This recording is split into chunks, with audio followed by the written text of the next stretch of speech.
הערב שלנו ככה מתקרב לחלקים האחרונים שלו.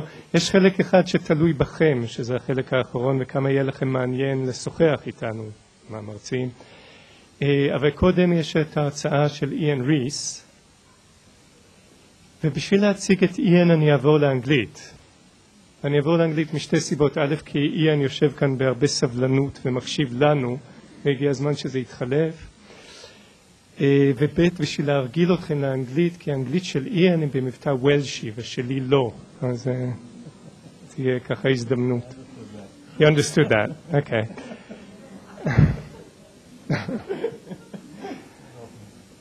So I'm happy and proud to introduce Ian yet again. Ian has gone all the way from mainstream psychology at a very high-functioning job with the government of England, all the way to Buddhist study and back to be very instrumental in creating a new mode of psychotherapy, which is called core process psychotherapy. So as opposed to what Esti was saying, Ian will be dealing with the interface and the integration rather than the parallels. Is that right? I'd like also to acknowledge very briefly our gratitude to Ian, who's been coming to Israel now for 6 years through the Intifada, which very few guest teachers would do and have done.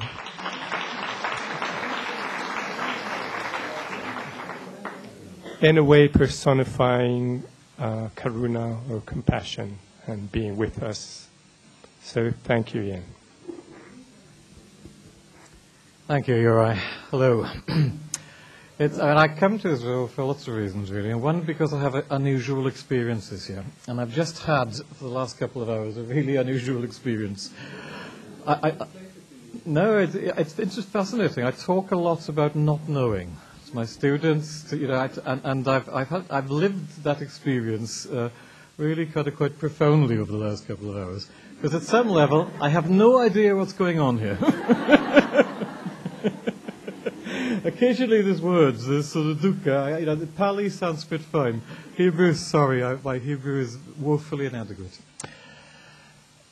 But it's been interesting, because I've been sitting up here, and partly because I didn't really want to fall asleep, which would have been a little embarrassing. I've been sitting, and I've been watching you, and I hope not too intrusively, but it's been sort of interesting to just sit with a group of so many people and just notice what my mind does with this. So first of all, you're a mass of people, and it's a bit intimidating, really. I'm going to talk to all these people. This is, I normally work with much smaller groups of people. And so first of all, you're a mass, and then I start to differentiate. There's some people I know, so I notice that, and then I start to fantasize about people, and I'm not going to share those fantasies, you'll be glad to learn. But projections start to happen. But eventually, my mind starts to get quiet. And first of all, I notice that you're people, which is a relief. So that's kind of good. So my mind can calm a little, I become more peaceful. And then it's like, my God, you're people. And there's something about the fathomless nature of human beings. The mystery of somewhere, who are we?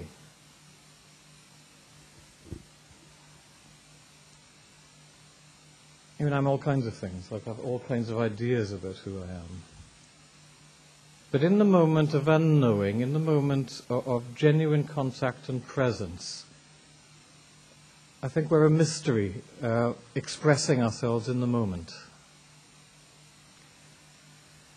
And that, for me, I think, is the heart of psychotherapy, and it's certainly the heart of a Buddhist psychotherapy. I work for the Karuna Institute in England, and we do say, We are a Buddhist psychotherapy institute. Our practice of psychotherapy is based upon the Dhamma. And at some level, therefore, has to be based upon the Buddha's fundamental insight, which is found in the Samyutta Nikaya. It's a very simple statement.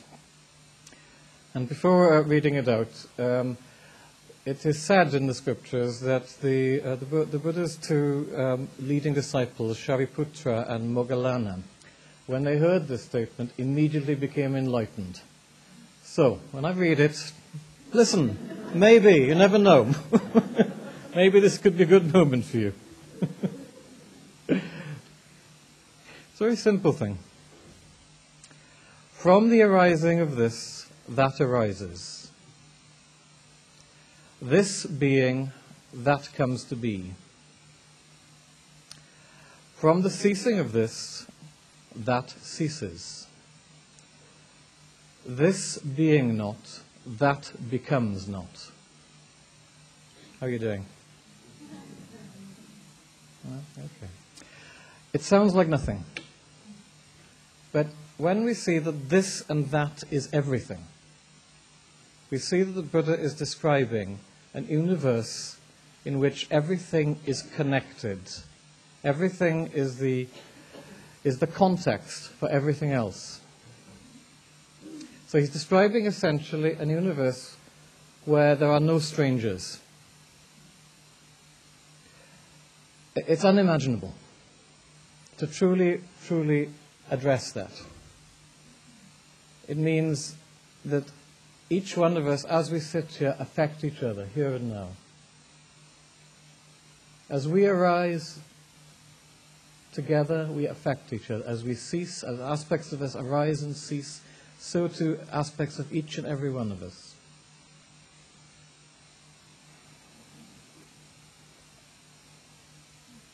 It's a massively countercultural idea, in Western Europe at least, where the development of the individual separate psyche is seen as a paramount goal.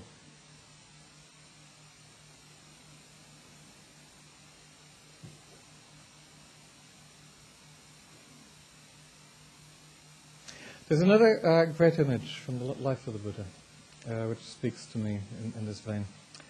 It is the moment before the Buddha discovers the middle way, before the Buddha goes to Bodh Gaya and makes his great vow to sit and to see through to the end of all suffering. At this point in the Buddha's life, it's a point where the Buddha despairs. He has become a master of concentration, a master of meditative practice. He has become a master of ascetic practices. In the suttas, they talk about him living on 1 grain of rice a day. I imagine that's metaphorical, really, but whatever. You have these extraordinary images of a skeletal Buddha that you sometimes see, where the body is, but through willpower, through energy. At this stage in his life, the Buddha is attempting to burn out the human nature from his body to reach the place of total peace. And somewhere he gets that it isn't going to work. And he's in this is a bad moment for the Buddha, because he has now studied with all the great meditation masters of India. He has become not the heir to all the great schools. He has mastered all the methods of his time. He's now become the foremost ascetic of his time. And it somehow dawns on him that all of these things are conditions that will pass away, and he will be back in the world of dukkha, of suffering. And then there's a remarkable encounter that happens that I think doesn't get enough attention sometimes. He meets a young woman who offers him a bowl of rice milk. And this is an enormous archetypal moment, really. Here is this man, this guy, through willpower, through energy, but through great male passion, really, and concentration, seeking the way out of existence. Encountering a young woman who offers him nourishment, offers him milk. And he accepts this milk, he accepts this nourishment. In a sense, he accepts the woman, he accepts the body, he accepts relationship. He needed help. He accepts the necessity of help. And it is as a result of that moment that he starts to get the idea of the middle way. He comes into relationship. He comes into relationship with another being. And ultimately what he discovers is that all things are in relationship. That the way to peace is peace within conditions, peace within relationship, not away from it. Now that's easy to say and easy to place in a faraway time, a faraway culture. But to really consider the capacity of heart that means you cannot be at peace with all conditions, all relationship, all beings. Peace with your mother, maybe, or your grandmother, or your grandfather, or your father. Peace with people who oppress you. This is a big thing, really. And certainly I, and most of us need help, I think, and this is one of the great raison d'etres, I think, for psychotherapy, in a way, because you cannot sort this out on your own, I feel. And certainly in the Buddhist scriptures, this is a point that is often emphasized, really. There's a great story about the Buddha's chief disciples, Ananda. Now in the early suttas, Ananda is the Buddha's straight man. He asks the stupid question, and the Buddha's always saying, "Say not so, Ananda."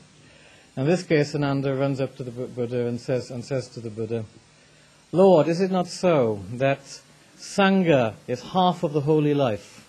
Sangha, the right relationship, keeping ourselves in good relationship." And the Buddha says, "Say not so, Ananda, for Sangha is all of the holy life." So, relationship is at the heart of Buddhism. The relationship of a particular kind, really. Not reactive relationship, not relationship where we bind ourselves, but relationship where we help ourselves to become present. And the practice of core process psychotherapy is quite a particular form of that in some ways. So my intent when I meet with my clients is not to heal, not to make better, not to solve, but to be present with, to co-inquire and to be affected by my clients. It is essential, in my way of understanding it, in the way of those who work with me, that we be present as fully as we can with our clients and be affected.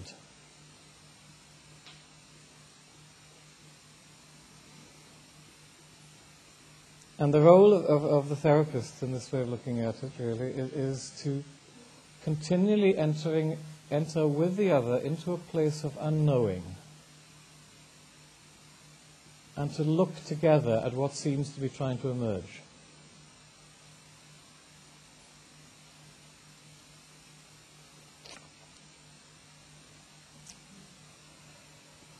It requires an attitude of mind where you continually have to deconstruct your fixed positions.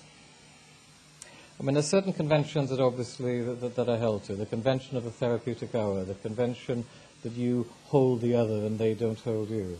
So these are certain fixed points. But within that, and after that, all else is at the service of the arising process, the arising mystery that arises through a therapist becoming present with the process of another. And it's a continual challenge, I think, to continually keep deconstructing yourself. You continually have to die, knowing the pain and the relief of death and the refreshment of death if you're going to do this work. And there's another wonderful phrase, really, from the Dhamma, which the Majjhima Nikaya, the middle-length sayings of the Buddha. The Buddha gets asked to put all his teachings down in one phrase. And very simply he says, nothing whatsoever should be clung to. Should be clung to, attached to, grabbed hold of. Upadana would be the Pali phrase, the hand that grips. See, again, simple phrase, but extraordinary thing to say. Because to do that, you completely have to keep letting go, keep surrendering into the moment. Letting go, and that, it gets more difficult in my experience the more experienced you are, because the more you think you know, the more you have to let go of. So there is a practice really that I keep having to follow of trying to, particularly with long-term clients who I think I know lots about them, I have to keep on letting go into the moment and trying to notice what is going on now, what needs attention now, what is needing to be met in this particular moment. Now, there are two fundamental questions in some ways that characterize co-process psychotherapy. One question is what's happening or what's happening now? And that's a fundamental question that just keeps bringing us back into the moment. What is going on here? Not just cognitively, but physically, energetically, emotionally. Notice what is present here and now. And the second question is, how is this for you? What is your relationship to it? What are you doing with your experience? When we train trainee therapists for the first year when they're practicing and doing exchange sessions with each other, the only interventions they're allowed to use are these two questions. They hate it. I hated it when I first was trained. It's an incredible challenge to sit in front of somebody and to just be bound to those two questions. It taught me, and it still teaches me an enormous amount about not doing. The impulses I have that rush forward, they want to help the other, want to save the other, want to look after the other, want to rescue the other, are incredibly strong. And to me, these two questions, these fundamental questions, are ways of just bringing myself back into a sense of awareness of what I'm here for. I'm here to help the other discover what is present, and then discover what they do to that. Do they grab hold of it? Do they push it away? Because in a way, this is one of the fundamental aspects of the Buddha's teachings is that suffering is caused by what we do with experience. Essentially, by trying to make the universe other than it is. The way to become at peace with conditions is to know conditions in a clear and straightforward way. And that's incredibly hard to do.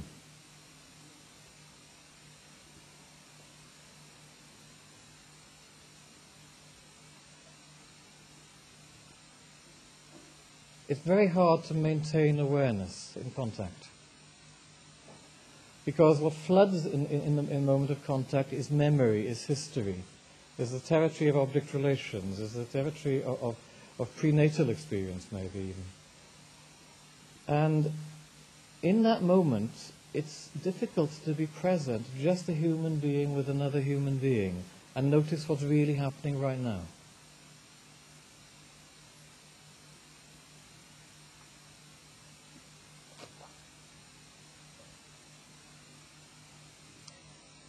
So the work we do in that sense is always about relating to the other, following the process with them. And something happens, I think, as you get present with somebody else, and you are simply there trying to meet what is trying to arise. What happens is that things that have been pushed out of awareness, separated, lost, start to come home. They start to come back into the heart, they start to come back into relationship. And then as they return, if they return into present relationship, present contact, there is the possibility for a different kind of meeting. Now, the great thing, I think, about the Buddhist way of understanding experience is that we recreate it in every moment.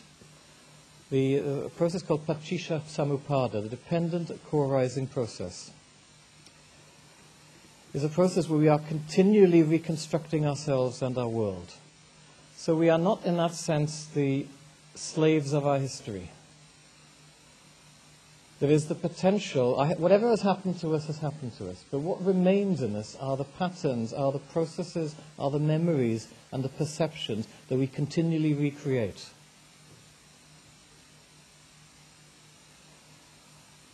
We can't do anything about the events of our lives, but we can alter our current relationship to those events. And in a way, the attempt of any therapy, actually, not of course, but certainly of co-process psychotherapy, is to meet these patterns, these events in the present with the intention of enabling things to complete themselves.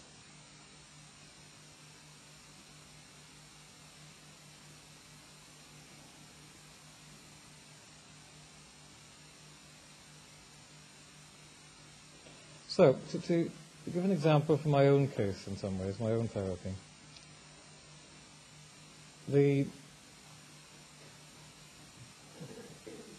I used to suffer very powerfully from the helpless rage. I still have it. But the therapist I worked with was very good at working with me and really helping me recover an experience, a memory, a very early feeling actually, or a baby memory, quite a somatic memory, of being in a dark place, being in great need and fear, and crying out and nothing happening, and then raging and nothing happening, and then finally slumping into a depression, slumping into a sense of hopelessness.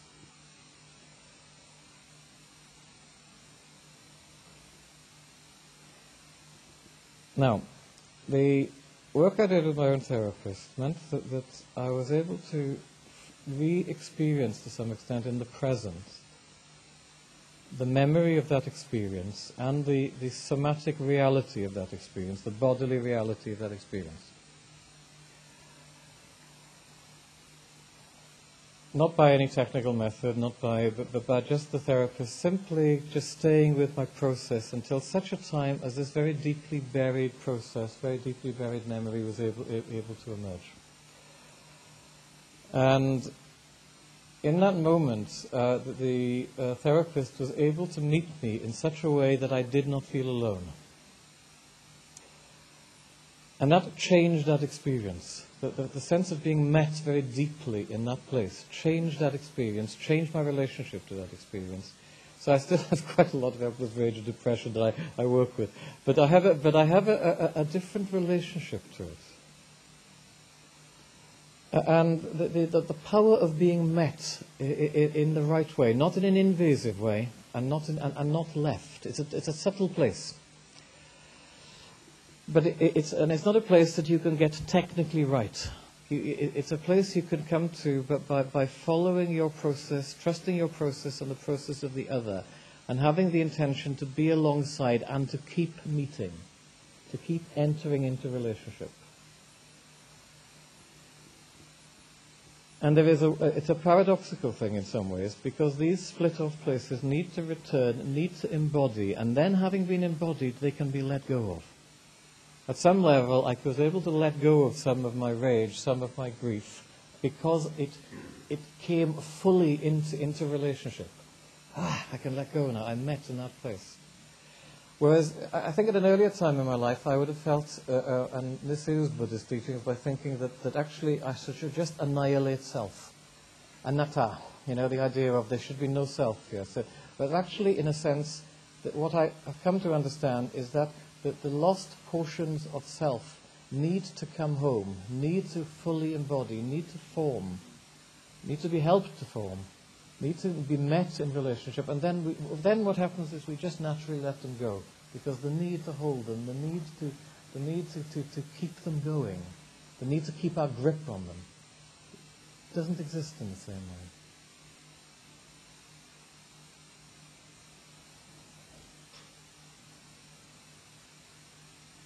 So in a way, the work we do is very simple. It's not very easy, I think, but it is simple. It is simply getting present, first of all, to yourself, getting present to the other, and then trusting and participating in the process that happens between you. Now, in order to do that in a skillful way, of course, you have to be as clear as you can be. You have to cling as little as you can. And you will, of course, cling. There is no way not to cling. But having the intention to come from the place of fluidity, the place that is underneath the patterns, the place where Buddha nature lives, where true knowing lives, in a way, is the place you keep coming to. And then whatever needs to happen will happen. We tend to work quite a lot with the body, not in a technical way, not in the sense of working to particularly discharge, but to use touch, use contact, use awareness of body as a way of helping somebody be present, as a way of helping myself be present, as a way of helping the client be present. But there again, it's a process that arises simply from the present moment. So it's not something to know. What happens to me when I work with the body with somebody is that I will typically, my attention will just get attracted to a part of their body. Quite often my hand will twitch, and my hand will feel like it wants to go to offer touch to the other. And I would, of course, check that out with my clients, and if they were happy, then I would do that.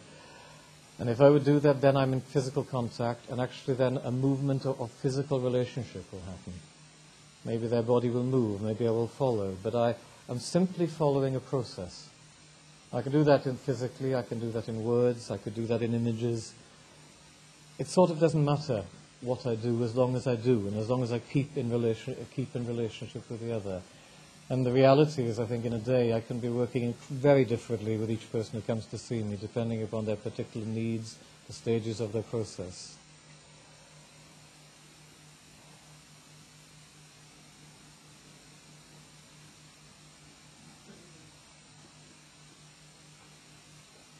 And in our way of training therapists, we of course cover developmental history. But the point of covering developmental history is not to know the history of the other.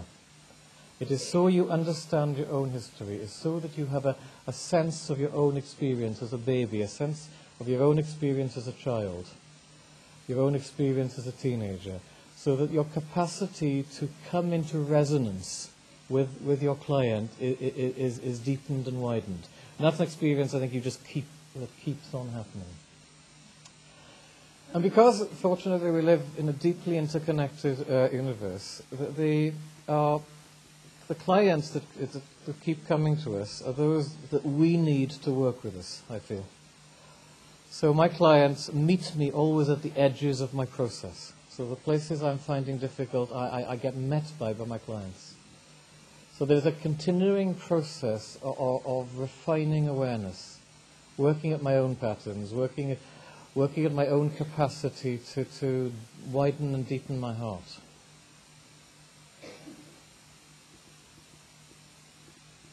And I think that's it, really. Actually, that's it. You know, there's a massive superstructure around Buddhism, and we all have all these things that we lean into. But actually, it's just that, really. That's all it is. And all the rest of it helps and supports, and I have all kinds of things I lean into to help me. You know, but actually, that's just it. Just get present, be with another, trust the process, follow where you need to go. Keep deconstructing, keep dying, keep being reborn. You know, that's all it is. And it's a kind of relief, I think, you know, not to just to be simple, just to follow and to trust that. You know, the more I go on with it, kind of the simpler I get. You know, I'll kind of, you know, in 5 years' time maybe, I'll just not be able to speak at all. I'll just be, hi guys, hey, great to see you. Let's hang out. It'll be that. So, thank you very much for your time.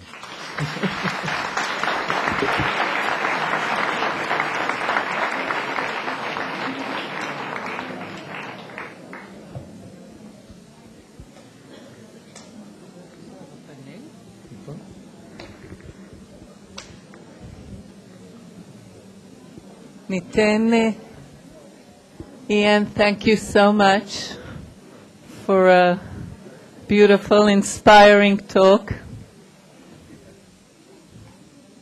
and music. and silence between the words. Thank you so much.